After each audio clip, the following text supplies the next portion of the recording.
Welcome back to another Kray video. Please subscribe to my YouTube channel so you don't miss any videos. And for people really into the Krays, join our private Facebook group, Krays Crime Lords of London, where you can find stuff possibly unavailable anywhere else. We're an established group and very friendly. The link is in the YouTube description section.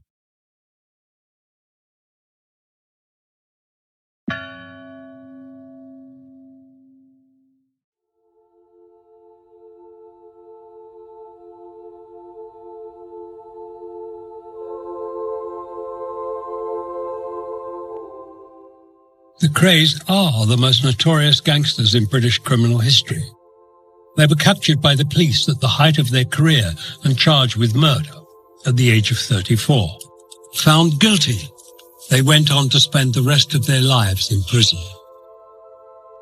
In that time, the legend of the Krays grew, and their fame transformed into infamy. The Krays are the gangsters that to be compared with all other kinds of organised crime ever since. It's remarkable. Prisoners saved them from imminent gangland execution. They would have been killed. You know that already, huh? Oh, yeah. And then we wouldn't be sat here doing this interview. It was only a matter of months before the pair of them would been found on the pavement somewhere or other.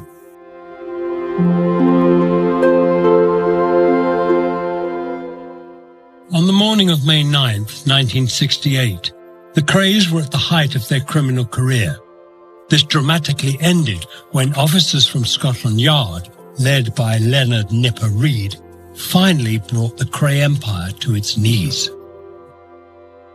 The 34-year-old ex-boxer brothers, Reginald and Ronald, came here with flying squad officers at 6 o'clock this morning. They were in bed when the officers called to their home in Shoreditch. The first I knew about it, funnily enough, was from the newspaper the next morning. My husband said, the Krays have been arrested. I said, oh, they've been arrested before. You know, why is it on front page of like 4 or 5 newspapers? He said, no, this is very serious. They've been arrested for murder. This wasn't the first time the twins had been arrested. In just the past 3 years, they'd been charged with menace, and even with the murder of fellow gangster Frank Mitchell. Both times they escaped justice, thanks to their friends in high places. What are you going to do now that it's all over? I like to have a bit of family life now, you know. I intend to get married in the near future. I did before this case, but it's put back over the case, and just get married as soon as possible, you know. Ronald, what are you going to do now? Well, I'd like to go abroad for a short while, and then I'd like to be left alone. But this time the police were determined there would be no mistakes. They believed they had enough evidence for 2 murder charges. Ronnie had allegedly shot George Cornell, and Reggie was thought to have stabbed Jack the Hat McVitie. The twins were arrested in the dawn raid, and for the Kray associates, it was only a matter of time before they too were caught in Nipper Reid's net.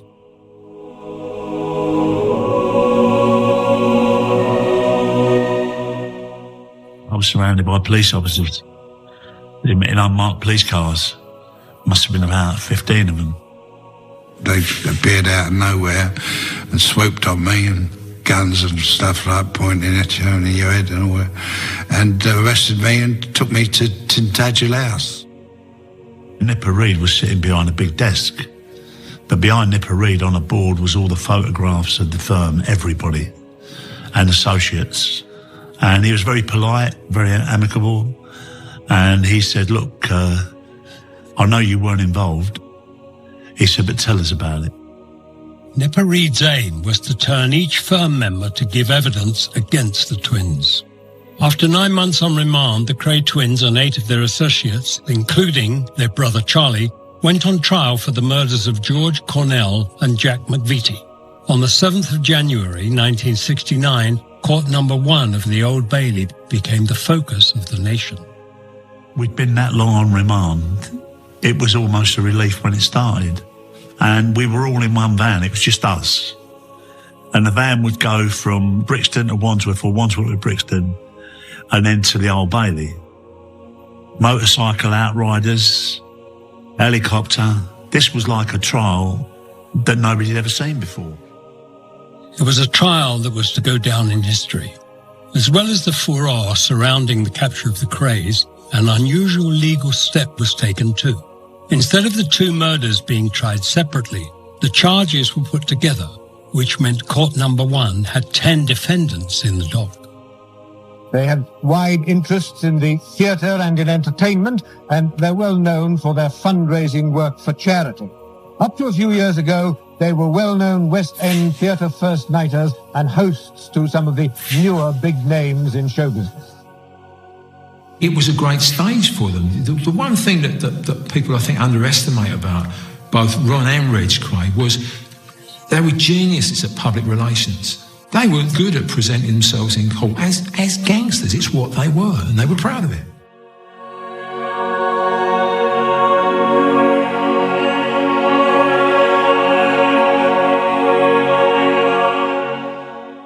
As they came up, I thought, oh my God, you are still thinking you're on show, which they always like to be. You're still playing to an audience. Hey, look at me. You know, we might be in the Old Bailey, but we're going to get off this. The trial focused on 2 murders of known villains. It was alleged that Ronnie had walked into the Blind Beggar pub and shot George Cornell in 1966, and that Reggie had stabbed Jack McVitie to death 1 year later in 1967. It was the chaotic murder of Jack the Hat that gave the police the opportunity to start compiling evidence against the twins. They just get rolling over one after the other, you know. Nothing surprised me at all once they started rolling over. Then a lot of them did, you know. They had about 30 statements inside a few weeks. The very romantic idea that certainly Ronnie had about the underworld and you don't grass and you don't inform, all this was thrown out of the window. But it wasn't just firm members giving evidence against the Krays. Nipper Reed had an ace up his sleeve. They were invincible. They were totally invincible. And I had my doubts until the barmaid got in the dock. Worst thing happened, the barmaid. Once that barmaid walked into that court, and I looked at the twins and they were shocked. This young girl spoke like an angel, and you could not fail to listen and be moved by the things she said. You could tell this was a girl that was speaking the truth. And of course she was perfect, because she immediately said, that's the man, that's Ronnie Kray. You're living beyond hope that you're going to walk, you're going to get a not guilty. But when that barmaid gave her evidence, there's that slow sinking feeling that kind of goes through you, and that's the thing that's condemned you. The crucial evidence from the Blind Beggar barmaid played a key part in the twins' guilty conviction, and even today, her identity is protected. The Krays were finally brought to justice and were found guilty of both murders, along with their associates, for different levels of involvement.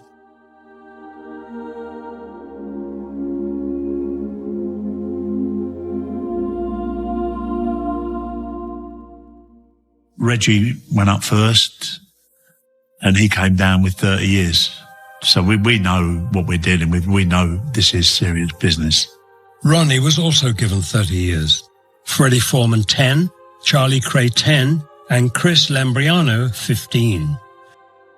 The judge, Melford Stevenson, was a very heavy-duty character, and at the end of the trial he told them that society needs a rest from your behaviour, which has almost become a cliche for judges to say now.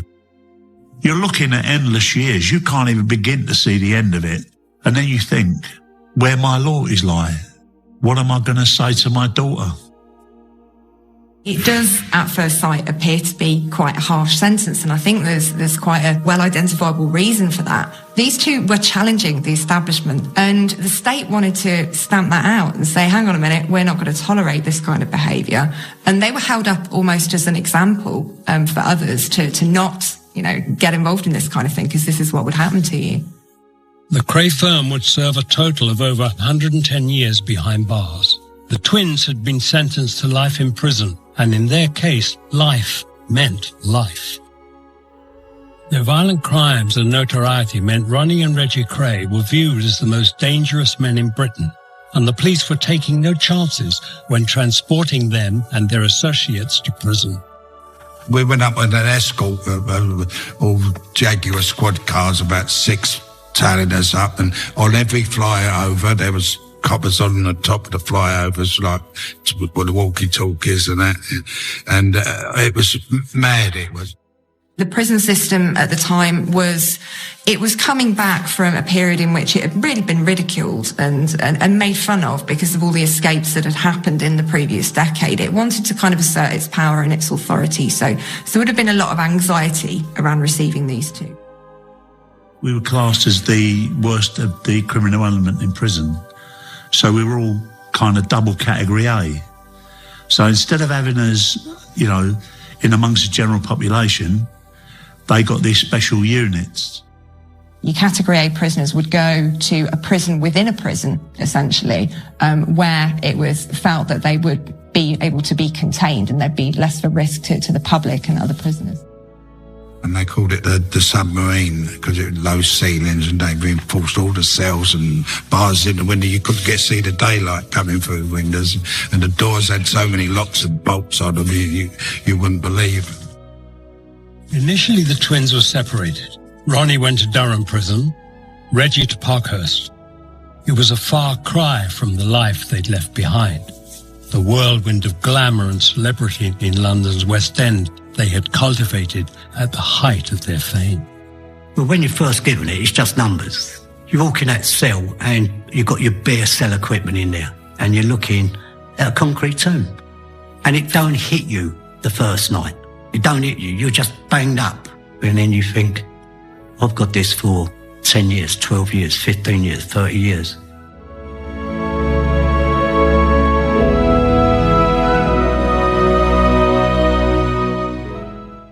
It's just complete boredom, you know. When you live in that close proximity, there was more rows and fights in there than there was in a wing with 300 prisoners. But he'd never come out and mixed with anybody. But yeah, he really is in his own little world, you know, his own shell. Thanks to the efforts of their mother, Violet, the twins were reunited when Ronnie was transferred to Reggie's prison, Parkhurst on the Isle of Wight, known as the British Alcatraz. You'd have IRA terrorists in there, some bad child killers who nobody'd speak to, people who were just very violent, and people who were notorious, like Ronnie and Reggie Kray. You live a day at a time. You don't serve a prison sentence, you survive a prison sentence. All this myth about the Krays, you know, tough guys, they was the same as any other prisoner in there.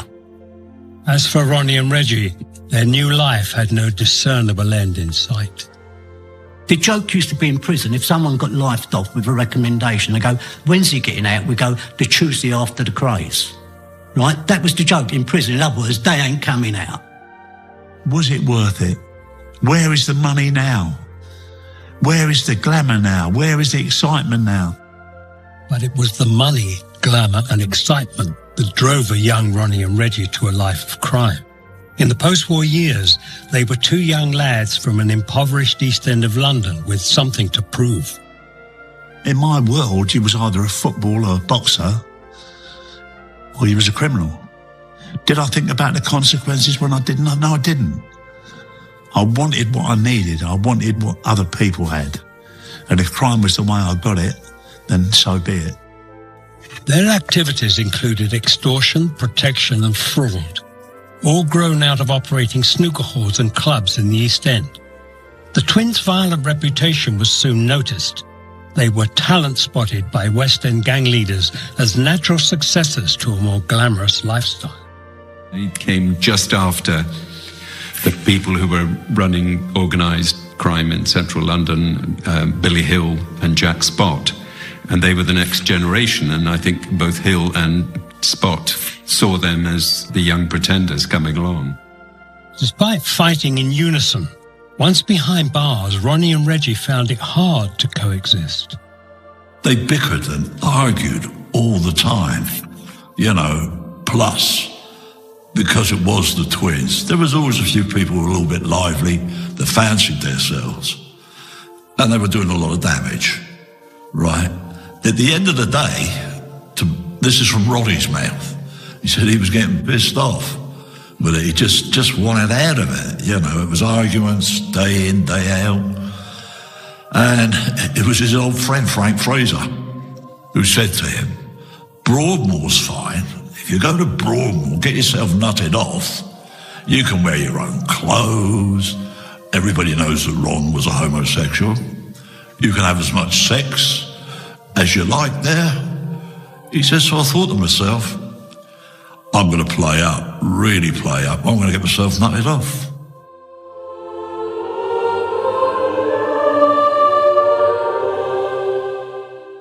It's commonly accepted that Ronnie was somebody who needed medication to control his moods and his temperament. And to me, that would suggest that he was mentally ill as opposed to psychopathic. So here was somebody who, without medication, would become very upset, very anxious, very frightened on occasions. When I heard that he'd gone to Broadmoor, I thought, good. I thought he'll be better. He'll have his treatment. He'll have a room to himself. He'll be allowed to do what he wants. He'll be allowed to wear what he wants, which would please him greatly. He'll allowed to have all the visitors that he wanted. Ronnie's status switched from prisoner to patient under the Mental Health Act. In Broadmoor, you are a patient, you're not a prisoner, you're a resident, you're not an inmate. So the kind of labelling that goes on does change your self-concept a little bit, and it's quite clear that Ronnie got on better in that environment. Once the twins had been separated, one thing became abundantly clear. Their relationship was hugely complex. An affinity between them two, which was unbreakable. They kind of interwoven characters, and it was something that I think brought them down eventually, Reggie made his own way. Ronnie, to be quite honest, apart from not being let out the door, he was in like a holiday camp compared to what Reg went through. For Reggie, life in Parkhurst soon became a lot tougher without his twin. It left Reggie totally isolated, no backup. And then people started taking liberties because then they said he hasn't got Ronnie with him. So we had a lot of fights to contend with, a lot of hard years.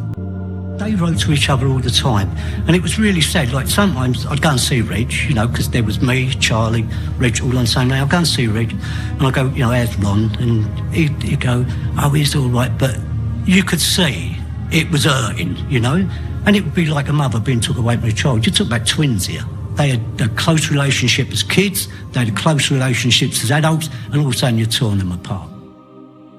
Together they would die for each other. But they used to get into the most violent of fights with each other. But if anybody got in there to try and separate them, they'd turn and they'd kill them. It's as simple as that. It looked as if the twins had been tamed by the prison system. But then, in the mid-70s, a book was released which changed everything. The whole situation with the twins would have died down like any other gangsters once they go to jail. And you're away 2-3 years, people forget, But then John Pearson writes a book called A Profession of Violence. And once again, you have that stark David Bailey photograph of the twins on the front. Everybody bought it. And this is when the Krays began to forge a new legend and recreate their criminal empire from behind bars.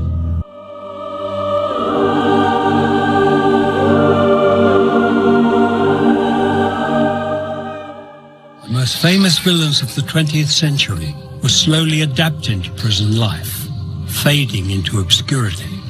But suddenly, in the mid-1970s, John Pearson's book, The Profession of Violence, provoked a resurgence in the Krays' infamous reputation. Only a few years ago, on the outside, the name Kray had held enormous power. They'd really only just got started before they got nicked. But no matter where they went, they didn't have to demand protection money. People wanted to give it to them, just to have their name there, you know. But don't start in here. Krays look after us. They never saved a penny. It was always that war cry, you know. They get up in the morning, realise they spent the dough that they've got. We've got to go out and get some more. You know, it was like a daily routine with them. And this constant need for money continued once the twins were off the streets and residing at Her Majesty's pleasure. In fact, it was only just the beginning.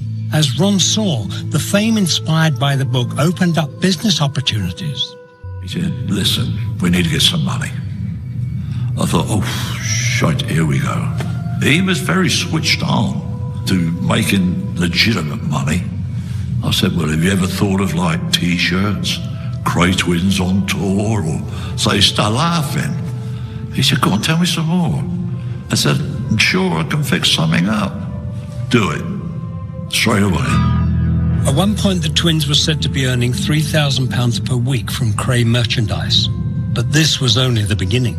The twins found that they could expand into other business interests. Essentially, the twins started licensing their name for other companies to use. I mean, some of those people that used to want to come and see them were like security firms. Give us a couple of grand, yeah, you can use our name. You're with us. Give us a couple of grand. And they were pinching 2 grand here, 2 grand there, just by people that wanted to be able to say, well, you know, well, wouldn't do that if I was you, you know, we're associated with the Krays. And when elder brother Charlie was released from prison, they had a man on the outside who could rebuild the Kray empire. He set up Kray Enterprises, which collected earnings from the twins' lucrative rackets operated from the inside. Kray Enterprises was actually put up as a legitimate company by Charlie, right? That was going to supply bodyguards, personal protection. We've always thought there were more money in jail than they ever did when they was out of jail.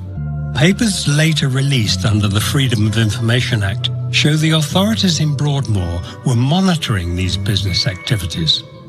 One referred to a business card describing Kray Enterprises as personal aids to the Hollywood stars. It was thought that Frank Sinatra hired 18 bodyguards from the firm for a trip to London. There was no legal basis to shut it down, but as usual with the Krays, it soon ran its course. The few guys that they had on the books was like knocking a few people out unnecessarily, not even for wages. I just happened to say to Charlie at the time, you've got to turn this one in. This is stupid for you. And he did, he wiped it down.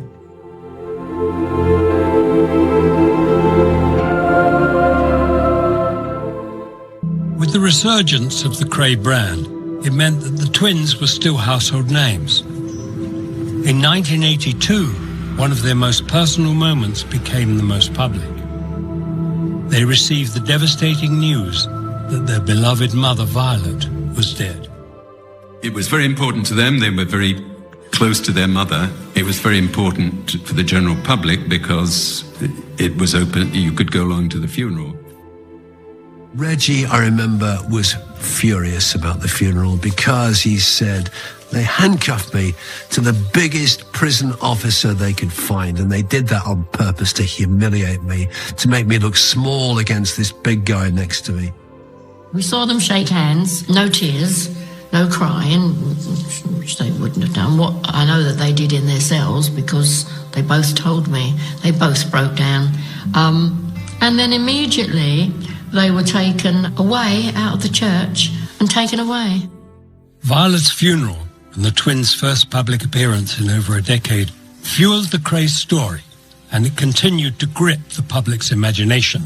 I think they were extremely aware of the position they had in criminal history, and they enjoyed it, and they took advantage of it. They would receive fan mail, in actual fact, especially from women. So there's a kind of the thrill of meeting that person, of being with that person, but knowing that actually you're not in any real danger. And celebrities were equally as guilty of idolizing the gangsters. You've got to understand the division between gangster and celebrities, film stars, etc. It's a very fine line. They've both got to live in their own worlds, both want to know each other's worlds, you know. And yeah, he had a lot of visitors from the world of showbiz. It wasn't just the celebrities clamouring to be part of the Kray circle. Inside prison, their fellow inmates wanted to be associated with them too. I think there was a fascination for younger prisoners with the Krays, both because of the glamour, and some of it would rub off on them. The Krays liked it because there were these nice-looking young men hanging around and looking after them. When I saw Ronnie Kray in Broadmoor, he had almost like a valet with him, pouring his Barbican non-alcoholic lager and handing him his cigarettes. He said, I have a cleaner to clean my room. I said, a cleaner? Who cleans your room? He said, oh, a young boy in here. And David Fraser experienced the same behaviour with Reggie. They followed him everywhere he went.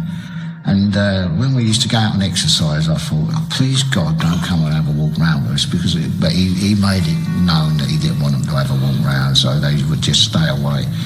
But the minute he went back to the cell, they would have everything ready for it.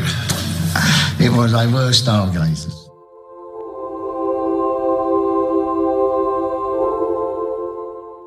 Whilst it was no secret that Ronnie Kray was homosexual, many rumours have circulated about Reggie's sexuality inside prison. At that time, we weren't doing no harm to anyone, and if he was that way inclined, that's his business. That's how I looked at it. But it was quite funny with the young fellas, and there was the rumours, there were always rumours. But then in prison, there is always rumours.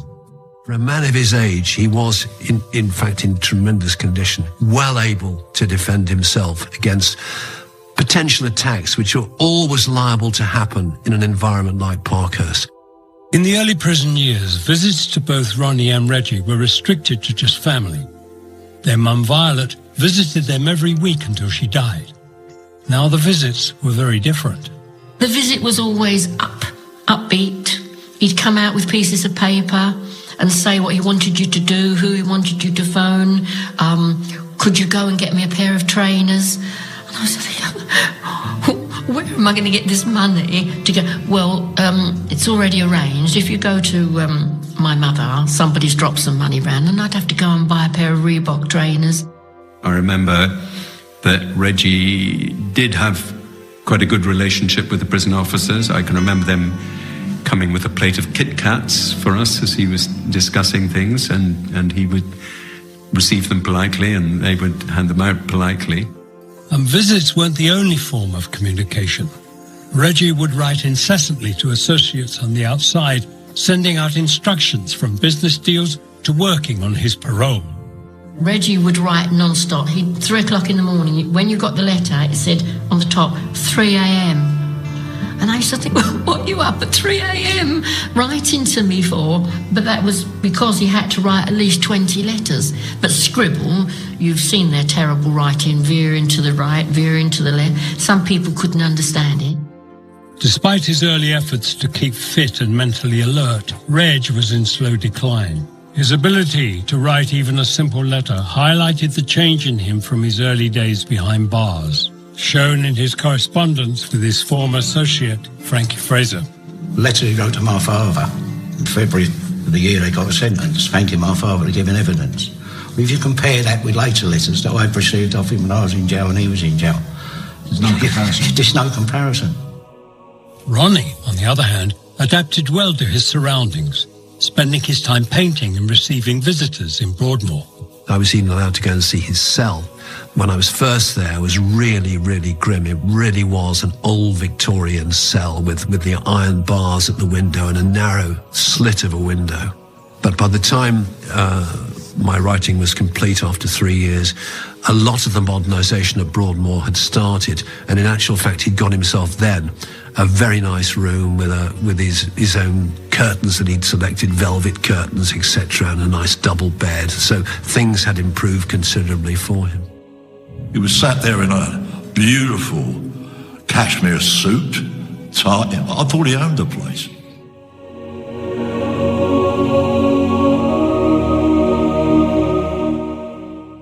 But even in the relatively comfortable surroundings of Broadmoor, Ronnie was still prone to violent outbursts.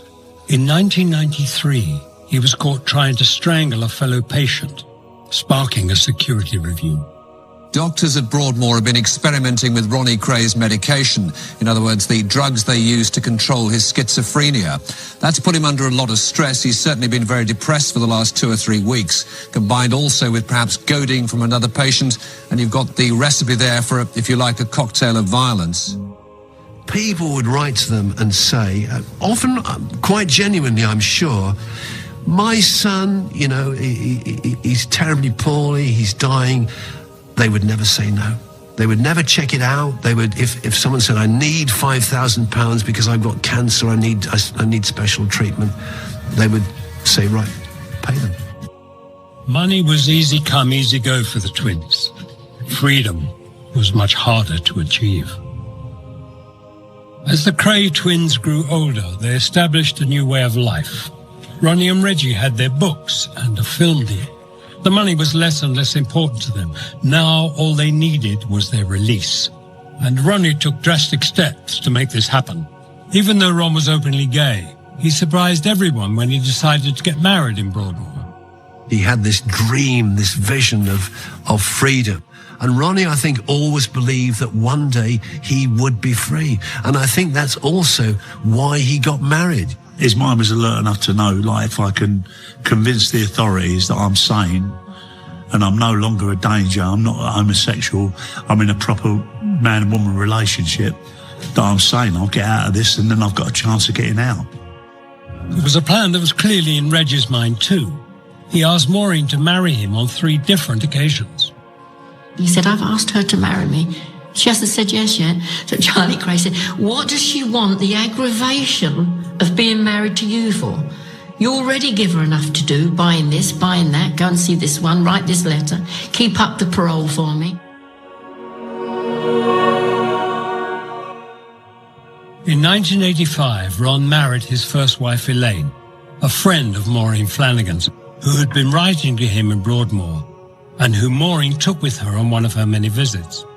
He said, are you all right, Elaine? She said, yeah, I'm fine, Ron. He said, right, well, now, are we going to get married or what? Just like that. And she went and looked at me, and Ronnie said, what are you looking at her for? It's me you've got to answer. Yes? She went, you're okay. He said, all I wanted you to say, yes, because I'm going to get the son involved because they'll give us a lot of money. I thought, oh my God, please don't tell me you're just doing this marriage for the money. So I said, have you spoken to someone at the Sun? He said, yes. And I'm going to get 20 grand. After 4 years, in 1989, Ronnie divorced Elaine so he could marry his next wife, Kate, a kissogram from Kent. He's a real gentleman, one of the old school. There's not many of them about. But what sort of marriage will it be, as far as you're concerned? I mean, how often will you see him? Well, I see him twice a week. I'm in contact with him every night, because I ring him every night. That's all, really, just twice a week. Ronnie's marriage to Kate was more or less it was almost a show business affair. He was actually allowed out of Broadmoor to a local hotel to marry Kate, and several other gangland figures were there. Wedding was over, they had a kiss and a glass of champagne, and it was back inside to Broadmoor. And what about the future? How do you see the future? Well, it'd be nice if they let him out, and hopefully they will. But if they don't, I'll take what I can get.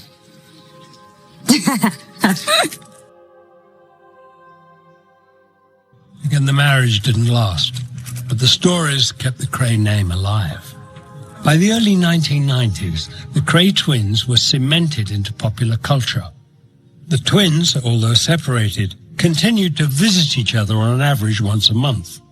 However, the strong bond between them was finally broken forever on March 17th, 1995. Ronnie died suddenly of a heart attack, leaving Reg devastated.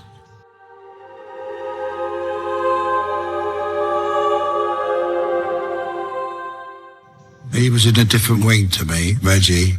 And when I heard the news that Ronnie died, he was in pieces then, and they let me go over and see him, and we're just talking and reminiscing, and, you know, and then he'd have a little cry, and then they'd let me stay there right through the day with him to keep him in company. I wrote the obituary for Ron Kray, and I was just struck by the reaction of the media that they became fans. The media became fans of the Krays. They would typically, there'd be a huge picture of the twins, and there'd be stories about his death. There'd be stories about what terrible, evil people they were, and then see page 4, 5, 6 and 7 for more stories about the Krays. It sold newspapers, you know. And Reggie, ever the Krays PR man, threw himself into arranging his brother's final farewell. And when Reggie arranged all that funeral, he said, we've got 26 limos. I thought, oh my God. And he's going to be buried like a king. This is all on the phone to me. And I want you to be the person in the church that seats the people. I thought, oh God. My brother Charlie and I will ensure that he has a good, decent funeral. He's going to be buried at Chingford Cemetery, where my mother and father lay. We will be giving it to the national press so they can inform the public and our friends. There was a service in East London, and they read a bit of Invictus by Henley. I think we had My Way sung. It was an enormous event, and then it went out to the cemetery. That's when Reggie arrived with the prison officers. It was the scale of it that was extraordinary. People like Frankie Fraser sort of waving to the crowds as he drove through as part of the funeral cortege. You had lots of men in dark glasses and suits embracing each other. You know, back in the 60s, the idea of men embracing each other at a graveyard would have been, you know, oh my God, no. But it now was like a scene from a Godfather film.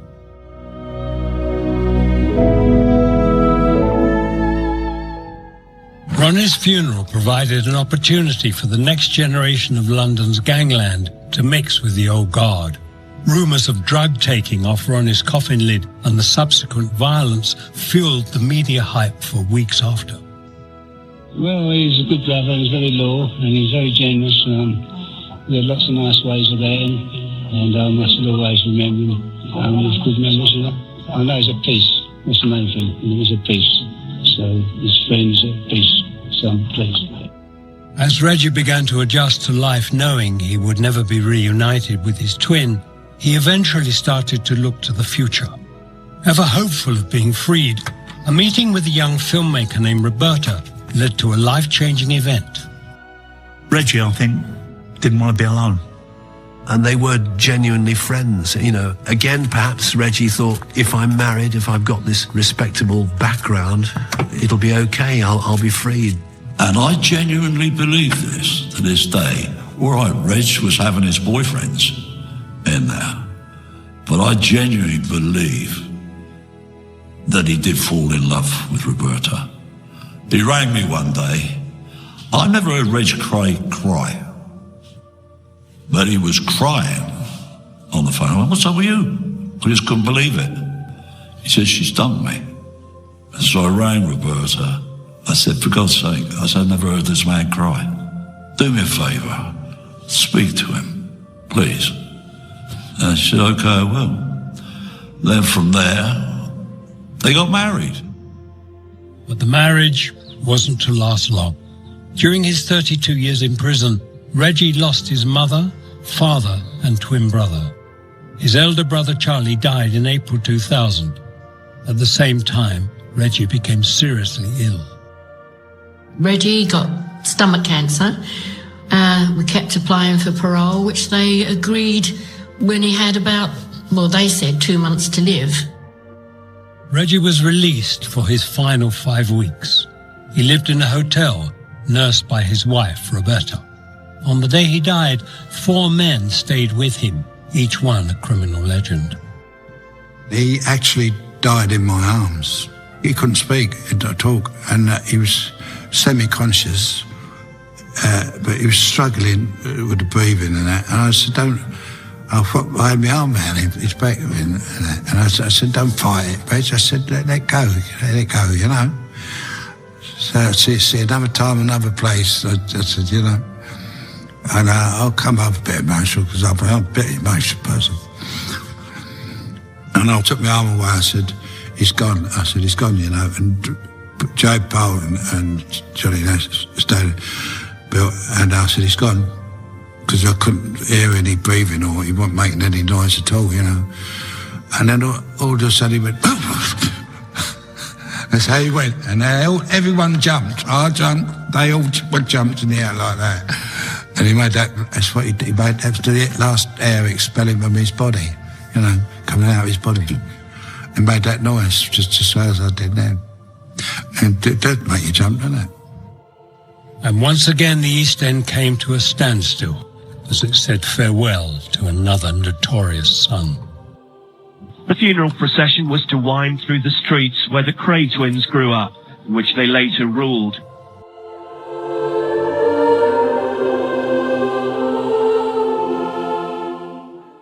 Since Reggie's death, the Kray twins have remained a popular symbol of a moment in time, the swinging 60s, when anything was possible.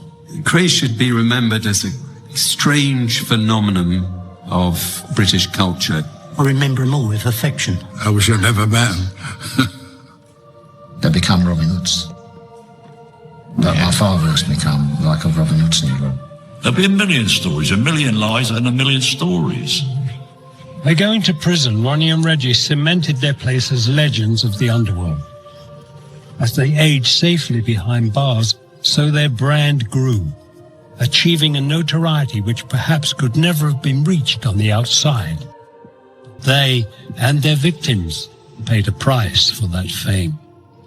I believe in the end that prison did break them both. It broke their health. And in the end, I think, certainly in the case of Ronnie, it broke their spirit as well. I think if there is a legacy, it's don't be an unsuccessful criminal. Because whatever else they were very unsuccessful criminals. Crime don't pay. Charlie Kray died in prison. Reggie Kray died in prison. Ronnie Kray died in prison. For whatever they achieved in life was such a small amount to what they might have achieved.